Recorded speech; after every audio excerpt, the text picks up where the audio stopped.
Bonjour à tous les amis, ici mon prof de conduite. Comme vous le savez, notre objectif c'est votre réussite. Donc là, on est avec Raph qui va vous faire les questions intérieures de la Toyota Yaris. Donc il vous a déjà fait les questions extérieures sur la Toyota Yaris que vous allez voir. D'accord? Si vous ne l'avez pas vu, je vous invite à la regarder. C'est Raph qui vous la commente. Et là, il va vous commenter tout de suite toutes les questions intérieures pour que vous puissiez obtenir votre permis dans les meilleures conditions, les amis. Et avec les 3 points sur 3. Voilà. Donc, Raph, je te laisse y aller. Okay. On va commencer. C'est parti. Alors, montrer la commande de réglage de hauteur des feux. Voilà, donc là, ça sera de ton côté. Elle est ici, les amis. Donc, vous avez juste à lui montrer ici le voyant. D'accord? Pourquoi doit-on régler la hauteur des feux? Vas-y, je vais parler. Donc... pour ne pas éblouir les autres usagers. Attends, je vais la refaire. Ok. Pourquoi doit-on régler la hauteur des feux?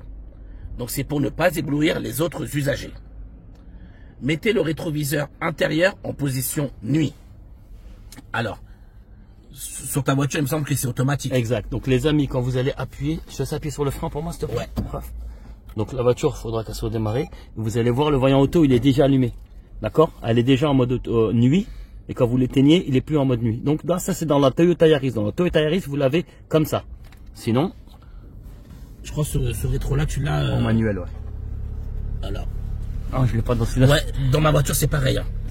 C'est la petite languette, je l'ai pas non plus. Voilà. En fait, c'est en automatique. Voilà, c'est ça. De toute façon, ils auront le même que celui-là. Oui, voilà, c'est ça. Donc, en tout cas, vous direz à l'inspecteur que le rétroviseur se met en position nuit automatiquement.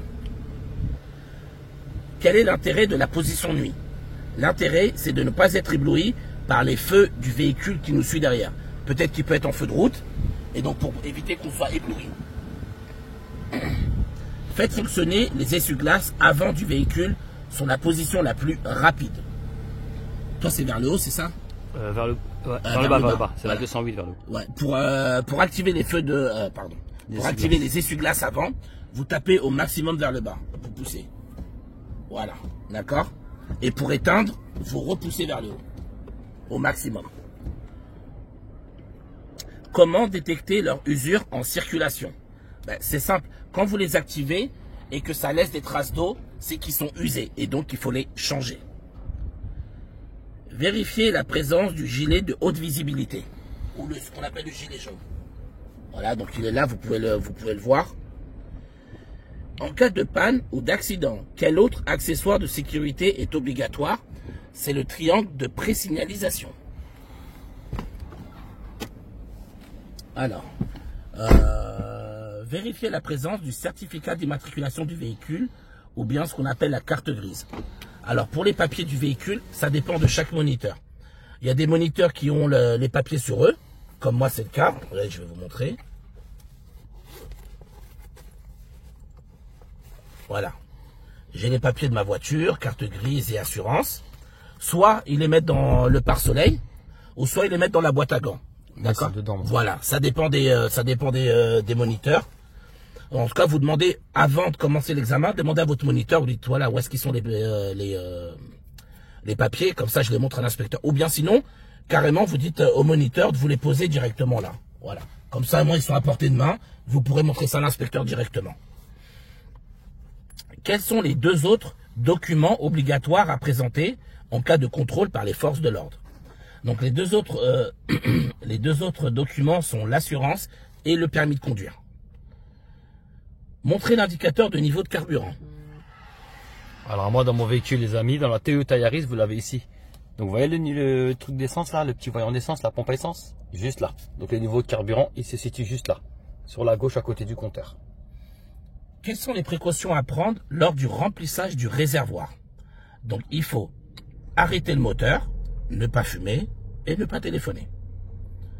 Actionnez le dégivrage de la lunette arrière et montrez le voyant ou le repère correspondant. Donc le voyant de la lunette arrière, les amis, il est ici. Là, vous avez avant-arrière, donc l'arrière, elle est ici. Donc on appuie et le voyant, il est allumé. D'accord? Alors si jamais c'est la Toyota Yaris, le contact, il est éteint, eh ben ça ne marchera pas. D'accord?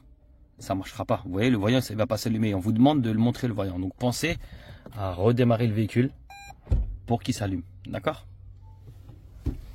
Quelle peut être la conséquence d'une panne de dégivrage de la lunette arrière? Donc la conséquence, c'est une insuffisance ou une absence de visibilité vers l'arrière. Montrer le voyant d'alerte signalant une pression insuffisante d'huile dans le moteur. Du coup, voilà. Vas-y, je te laisse. Celle-là, en fait, les amis, la Toyota Yaris, c'est une voiture hybride. Donc moitié électrique, moitié essence. D'accord? Donc le fait que c'est une hybride, moitié électrique, moitié essence, ils n'ont pas mis le voyant qui correspond. Donc vous dites tout simplement à l'inspecteur que là, il n'y a pas le voyant. Vous aurez un autre message que Raphaël va vous expliquer après, un autre message au cas où, encore par sécurité. Mais en tout cas, concernant la question pour le voyant, vous lui direz là, il n'y en a pas. Et pareil, si jamais un jour vous avez une voiture 100% électrique, de toute façon, il y aura une autre vidéo que Raphaël va vous faire sur la Zoé. Il vous expliquera après dans les voitures 100% électriques. Alors, donc d'ailleurs, c'est pareil pour ma voiture aussi. Je n'ai pas de voyant qui me dit qu'il n'y a pas d'huile. C'est juste si il y a un problème au niveau d'huile, il y a un message directement qui s'affiche. Souvent dans les nouvelles voitures, c'est ça. Donc n'hésitez pas à expliquer ça à l'inspecteur. Hein. Quelles sont les conditions à respecter pour contrôler le niveau d'huile? Donc vous en avez deux. La première, c'est sur un terrain plat. Et la deuxième, il faut que votre moteur soit froid. Vérifiez la présence de l'éthylotest. Boîte à gants, voilà, il est dans la boîte à gants. Pareil, ça dépend où votre moniteur va le mettre. N'hésitez pas à questionner votre moniteur en avance pour lui dire voilà où sont les papiers, où est le triangle, où est le gilet et où est l'éthylotest. Comme ça, il vous dira où ça se trouve et au moins le jour d'examen, vous n'allez pas paniquer, vous saurez tout de suite où c'est. À partir de quel taux d'alcoolémie en période de permis probatoire est-on en infraction? Alors, à partir de 0,2 grammes par litre de sang, vous êtes en infraction. Sachant que quand vous buvez un verre, dans le corps, ça se transforme en 0,25. Ce qui veut dire que vous, qui êtes en jeune conducteur, vous avez le droit à 0 verre d'alcool au volant. 0, sinon c'est 6 points d'un coup. Nous, en tant que permis non probatoire, donc plus de 3 ans de permis, on aurait le droit à 2 verres d'alcool parce qu'on a droit à 0,5, sachant que chaque verre d'alcool se transforme dans le corps en 0,25. Donc 0,25, 0,25, on arrive à 0,50. Donc nous, on aurait le droit à 2 verres d'alcool. Et vous, 0.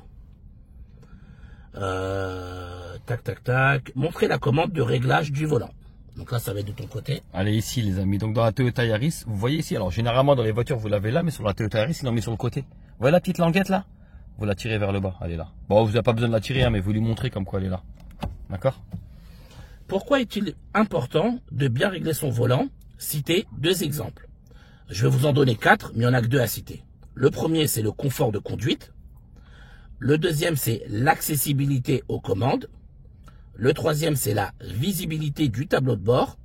Et le quatrième, c'est l'efficacité des airbags. Positionnez la commande pour diriger l'air vers le pare-brise. Alors, comme tout à l'heure, le voyant que je vous ai montré tout à l'heure pour l'arrière, vous l'avez là. Rire en anglais, c'est arrière. L'avant, c'est celle-là. D'accord? Vous avez juste à cliquer et ça dirige vers l'arrière. Ça dit quoi la question? Répète-la moi, c'est montrer la commande ou appuyer? Je vais te la répéter. Positionner la commande pour diriger. Voilà, donc il faut appuyer dessus pour qu'elle soit allumée. D'accord? C'est pareil, hein, les amis. Si le contact il est éteint, vous avez beau appuyer, ça ne marchera pas. D'accord? Donc pensez à rallumer. D'accord? Et ensuite, vous appuyez sur le bouton pour qu'il puisse s'allumer. D'accord? Montrez le voyant d'alerte signalant un défaut de batterie. Alors, le voyant de la batterie dans la voiture, je crois que dans la Yaris, ils l'ont pas mis. Je revérifie, mais je crois que ouais, ils l'ont pas mis dans la Yaris. C'est un message qui s'affiche directement. Parce que c'est une voiture hybride où il y a des grosses batteries en lithium pour justement toutes les accessibilités aux commandes du véhicule. Donc, vous dites tout simplement que dans la Toyota Yaris, il n'y en a pas. D'accord? Qu'est-ce qui peut provoquer la décharge de la batterie moteur éteint? Donc, ce sont les feux allumés ou les accessoires utilisant de l'énergie comme la radio, le chauffage. Voilà, tout ça consomme de l'énergie donc. Et puis voilà, donc c'est ça qui peut provoquer la décharge de la batterie, moteur éteint. De quelle couleur est le voyant qui indique une défaillance du système de freinage? Il est de couleur rouge. Voilà, c'est celui-là. Quel est le risque de circuler avec un frein de parking mal desserré? Donc le risque, c'est une dégradation du système de freinage. Montrez le voyant d'alerte signalant une température trop élevée du liquide de refroidissement. Alors, pareil, hein, comme c'est une voiture électrique ici, le voyant, quand vous allez essayer de l'allumer, il n'y en a pas. Enfin, il n'y est pas du tout, c'est un voyant rouge, mais là, il n'y est pas. Donc, dans la Toyota Yaris, vous lui dites, bah, dans cette voiture-là, il n'y en a pas le voyant. D'accord? Voilà, ce sera aussi un message qui s'affichera. Quelle est la conséquence d'une température trop élevée de ce liquide? Donc, c'est une surchauffe ou bien une casse du moteur. Montrez le voyant signalant la mauvaise fermeture d'une portière. Donc pareil les amis, il faut que le moteur soit allumé. Donc je vais vous le montrer, vous ouvrez n'importe quelle porte, par exemple la mienne, vous avez le voyant qui s'allume en rouge, d'accord? Mais pareil, si le moteur il est éteint, bah, vous ne l'aurez pas en fait, le voyant, il ne s'allumera pas. Ah si, il s'allume dans la mienne, pardon. Donc le voyant il est là. Super. Quelles précautions dois-je prendre pour que les enfants installés à l'arrière ne puissent pas ouvrir leur portière? Il faut actionner la sécurité enfant sur les deux portières arrière. Actionnez les feux de détresse. Ils sont ici et on les éteint. Voilà. Et quand vous les activez, vous avez les deux clignotants qui s'allument sur le tableau de bord. Comme ça, bon, vous êtes sûr qu'ils sont bien activés. Quand les utilise-t-on? On les utilise en cas de panne, d'accident ou de ralentissement important. Montrez la commande permettant d'actionner le régulateur de vitesse. Alors, il se trouve sur le volant. Dans la Toyota Yaris, il est sur le volant, il est juste là. Vous voyez le dessin là? Il est ici, d'accord? Donc, vous avez juste à lui montrer le voyant. Donc, il y a un côté régulateur, un côté limiteur, d'accord? Donc, celui du dessus, c'est le limiteur. Alors, il y a marqué, je crois. Je crois que c'est celui d'en bas, le limiteur. Régulateur, et là, c'est le limiteur. Il me semble, ouais. D'accord? Hop, pardon, hop, ici, voilà. D'accord? Vous lui montrez juste le voyant de toute façon. Sans actionner la commande du régulateur, comment le désactiver rapidement? Vous avez deux possibilités. La première, c'est d'appuyer sur la pédale d'embrayage ou bien l'autre, d'appuyer sur la pédale de frein. Sans l'actionner, montrez la commande de l'avertisseur sonore. Il est ici. Dans quel cas peut-on utiliser l'avertisseur sonore en agglomération? En cas de danger immédiat. Montrez la commande permettant de désactiver l'airbag du passager avant. Alors, je vais devoir sortir. Ouais. Et il est juste derrière le tableau de bord là. D'accord, ok, sur le côté tous.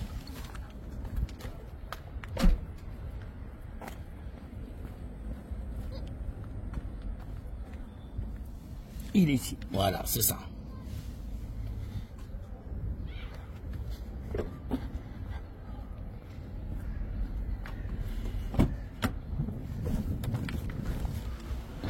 Alors, dans quelle situation doit-on le désactiver? On doit le désactiver lors du transport d'un enfant à l'avant, dans un siège auto, dos à la route.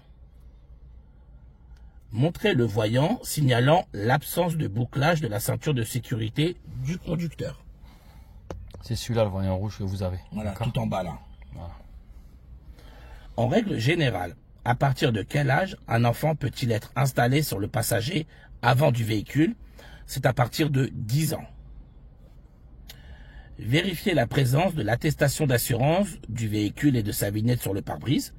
Alors, donc... La vignette, je l'ai pas mise, parce que avec la loi là. Maintenant, ah oui, c'est vrai, ouais. C'est vrai. Et donc du coup, les papiers, certainement, ils seront soit dans la boîte à gants, voilà. Dans la boîte à gants pour lui. Avec les tylotests. C'est ça, voilà. Après, comme je vous ai dit, ça dépend des moniteurs. Super. Alors, attendez, je me retrouve. Quels sont les deux autres documents obligatoires à présenter avec l'assurance? Carte grise ou certificat d'immatriculation, plus permis de conduire. Allumez les feux de brouillard arrière et montrez le voyant correspondant. Donc, pour allumer les feux de brouillard arrière, voilà, vous devez activer automatiquement d'abord les feux de croisement ou les feux de position. Et c'est le voyant orange qui est juste là, d'accord? Ok. On commence l'action. Croisement. L'intérieur, je le monte ici. Et c'est le voyant orange. Il faut lui montrer le voyant orange. Pouvez-vous les utiliser par forte pluie? La réponse est non. Montrez comment régler la hauteur de l'appui-tête du siège conducteur.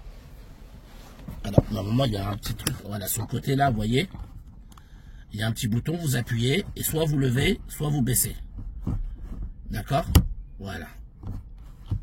C'est la première fois que je vois un appui-tête aussi fluide. L'appui-tête obligé forcé. Ouais, il est tout neuf celui-là. Ah ouais, ça fait du bien. Hein. Alors, quelle est son utilité? Son utilité, c'est qu'il permet de retenir le mouvement de la tête en cas de choc et de limiter les blessures, ce qu'on appelle le coup du lapin. De quelle couleur est le voyant qui indique au conducteur que le feu de brouillard arrière est allumé? Il est de couleur orange. Voilà, orange, on l'a vu tout à l'heure. C'est ça. Quelle est la différence entre un voyant de couleur orange et un voyant rouge? La différence, c'est qu'un voyant de couleur orange signale un élément important mais pas dangereux, et un voyant de couleur rouge indique un élément dangereux, et donc il faut s'arrêter dès que possible. Montrez la commande de recyclage de l'air. Alors le voyant de recyclage de l'air, c'est celui-là. D'accord? Je vais essayer de zoomer un tout petit peu. Voilà. Hop là, c'est celui-là. Recyclage de l'air. Il est là. Je réteins et je reprends l'air de l'extérieur. C'est ça. Quel peut être le risque de maintenir le recyclage de l'air de manière prolongée? Le risque, c'est qu'il y ait une mauvaise visibilité dans le véhicule à cause de l'apparition de buée sur les vitres. Allumez les feux de route et montrez le voyant correspondant. Alors les feux de route, c'est ici. Tout à l'heure, vous l'a montré, Raphaël, dans la question extérieure. Hop, hop, et on pousse vers l'extérieur. Et le voyant, c'est le bleu. Pareil, je crois qu'on est obligé d'allumer le contact, parce que si je ne mets pas le contact, si vous le mettez... Alors si, ça s'allumait quand même. Ça s'allumait quand même. Alors voilà. Quel est le risque de maintenir les feux de route lors d'un croisement avec d'autres usagers? Le risque, c'est de les éblouir. Vu qu'on sera en feu de route, on risque d'éblouir les autres usagers. Vérifiez la présence du constat amiable dans le véhicule. Alors pareil, soit c'est dans la boîte à gants, soit c'est sur le côté, ça dépend des véhicules, ça dépend des moniteurs. Moi, je sais que dans ma voiture, par exemple, c'est dans la boîte à gants. Voilà, lui c'est pas, voilà, c'est pareil aussi. En cas d'accident, dans quel délai doit-il être transmis à l'assureur? Il doit être transmis à l'assureur dans un délai de 5 jours. De quelle couleur est le voyant qui indique une défaillance du système de freinage? Il est de couleur rouge. Quel est le risque de circuler avec un frein de parking mal desserré? Le risque, c'est une dégradation du système de freinage. Si le véhicule en est équipé, montrez la commande du limiteur de vitesse. Donc c'est comme tout à l'heure, vous avez ici le même bouton pour régulateur ou limiteur, c'est exactement le même endroit. Donc sur le volant, vous le montrez, vous dites il est là. Quelle est l'utilité d'un limiteur de vitesse? Son utilité, c'est de ne pas dépasser la vitesse programmée par le conducteur. Faites fonctionner l'essuie-glace arrière du véhicule. Donc ici, la petite molette que vous avez, il est sur 0. Vous allez le tourner un cran, hop, et on l'entend tourner derrière, d'accord? Je le refais, l'action, et en même temps, vous allez regarder par le miroir. Voilà, on le voit bouger. Pour une bonne visibilité vers l'arrière, en plus de l'utilisation de l'essuie-glace, quelle commande pouvez-vous actionner par temps de pluie? Donc on peut activer la commande de désembuage arrière, ou vous pouvez dire dégivrage arrière, les deux termes sont acceptés. Indiquez où se situent les attaches de type Isofix dans le véhicule. Alors j'ai mis ma veste moi à l'arrière. C'est ici, vous voyez les petits dessins là? C'est ça, d'accord? Ils sont là, vous en avez plusieurs. Peut-on fixer tous les sièges enfants sur des attaches de type Isofix? La réponse est non. Uniquement ceux compatibles avec ce type d'attache. Montrez sur le tableau de bord le voyant indiquant une baisse de pression d'air d'un pneumatique. Alors, le voyant d'air du pneumatique, il faudra couper et éteindre le contact. Vous allez voir un voyant orange, il sera juste là en bas, d'accord? Je prends mon petit laser rouge, ça va vous permettre de pouvoir le voir. Hop, voilà. Il sera à peu près ici, d'accord? Je ne sais pas si vous voyez mon laser. Donc, je vais couper le contact, le remettre. Et vous allez le voir ici, c'est un voyant orange. Hop, il est ici. Vous voyez? C'est celui-là. Je rezoome un tout petit peu. Je recoupe et je remets. Et il est là. Voilà. Super. À quelle fréquence est-il préconisé de vérifier la pression d'air des pneumatiques? Il faut le vérifier tous les mois. Montrez la commande de réglage de hauteur des feux. Elle est ici. Donc dans presque tous les véhicules, elle est ici à gauche. Donc dans la Toyota Yaris, elle est ici. Alors, je ne sais pas si votre autocollant est un véhicule haut de gamme ou pas. Si c'est un véhicule haut de gamme, si vous ne l'avez pas, c'est qu'il est automatique, d'accord? Mais sinon, généralement, il est là. Pourquoi doit-on régler la hauteur des feux? C'est pour ne pas éblouir les autres usagers. Mettez le rétroviseur intérieur en position nuit. Bon, on l'a déjà fait tout à l'heure. Voilà, c'est automatique. Quel est l'intérêt de la position nuit? C'est de ne pas être ébloui par les feux du véhicule suiveur. Alors, je vous le dis, à partir de maintenant, il risque d'avoir une répétition des questions. Donc, toutes celles à laquelle on a déjà répondu, je vais les sauter. D'accord? Vu qu'on y aura déjà répondu. Faites fonctionner les essuie-glaces avant du véhicule sur la position la plus rapide. Voilà, on l'a déjà fait. Comment détecte-t-on leur usure? J'ai déjà répondu. Vérifier la présence du gilet haute visibilité, on l'a fait. Actionner le dégivrage arrière, c'est fait. Montrer le voyant d'alerte signalant une pression insuffisante d'huile, on l'a fait. L'éthylotest aussi. L'air vers le pare-brise, c'est fait. Le voyant qui indique un système de freinage, c'est fait. Le voyant d'alerte signalant une température trop élevée du liquide de refroidissement, c'est fait. Actionner les feux de détresse, c'est fait. La commande permettant de désactiver l'airbag, c'est fait. Montrer le voyant signalant l'absence du bouclage de la ceinture, c'est fait. Allumer les feux de brouillard arrière, c'est fait. Montrer la commande de recyclage de l'air, c'est fait. Allumer les feux de route et le voyant correspondant, c'est fait. Faites fonctionner les essuie-glaces arrière, c'est fait. Montrer le voyant indiquant une baisse de pression des pneus, c'est fait. Donc voilà les amis, les questions sont terminées. J'espère qu'on vous sera utile. Encore une fois, un grand merci à mon prof de conduite pour m'avoir prêté son véhicule. Et puis moi je vous dis bon courage à tous et puis force à vous pour votre permis.